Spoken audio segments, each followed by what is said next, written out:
Rising from the sea, this ancient volcano on the west coast of Corsica is bursting with colour. Scandola is a nature reserve and UNESCO World Heritage Site, renowned for its dramatic landscapes and rich marine life. With no road access, the only way to visit is by boat. I knew about its reputation, but I'd never been here. It actually exceeds what I imagined. It's so beautiful. The greenery, the ochre rocks, the blue of the sea, the turquoise colors in some places. It's magnificent. Jean-Pascal Ganapa was born just a few kilometers from Scandola. Now 24, he works for the Corsica Regional Natural Park, which created and has managed the reserve since 1975. Here you can see a type of rock that's typical of Scandola. These are horizontal rhyolitic jointings. Scandola is a volcano, and when the rock cooled, it created this remarkable geological formation. His job is to help ensure that everyone in the reserve can coexist. Bonjour. Particular attention is given to boats in the area. You're entering the Scandola Reserve. Landing ashore is not permitted. Boats can only anchor on sandy seabeds. There are osprey nests within the reserve. A buffer zone of 250 meters has been established around the nests, and it's forbidden to approach them. The osprey is a fish-eating bird of prey with a wingspan of up to 1.5 meters. They nest on the reserve's rocky outcrops.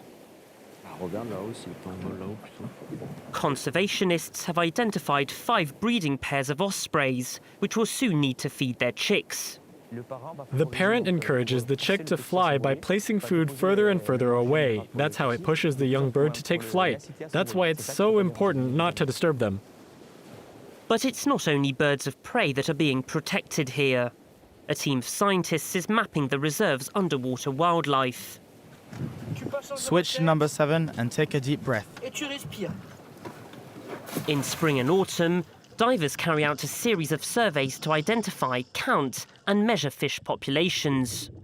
We'll also be counting all the larger crustaceans, because at these depths we start to find more of them. We'll be surveying around 300 meters underwater. At a depth of 30 meters, what immediately strikes the diver is the size of the fish. This is where we find the greatest diversity. We find very old fish because they've never really been surveyed. We're fortunate to still have such old specimens here. The first surveys already demonstrate the benefits of restricting fishing in the area. There's been no harvesting here for 50 years. It gives us a snapshot of the Mediterranean in a completely preserved environment. It's a benchmark for what we should be finding elsewhere. These 2 biologists are also taking a dive. They're inspecting the reserve's seagrass meadows, including extensive Posidonia beds.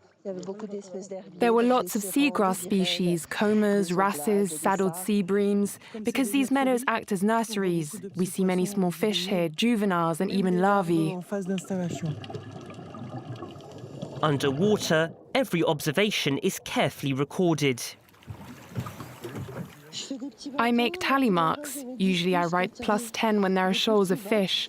For example, here, there's a large group of Selima, so I'll write down 50 straight away. To protect juvenile fish, the park has established a fully protected reserve covering 70 hectares, where fishing, anchoring and diving are all prohibited. The boat operators who bring tourists are also playing their part. Ladies and gentlemen, you'll notice that we've just switched off the combustion engine and changed to electric propulsion. This company now operates hybrid excursion boats, powered in part by solar panels, and visitors appreciate the difference. It's much quieter. You really feel immersed in nature. Not only is it enjoyable, it also reflects a growing environmental awareness, and it sends that message to the tourists taking part in the excursion. As tourism continues to grow, balancing access with conservation remains crucial to protecting Scandola's future.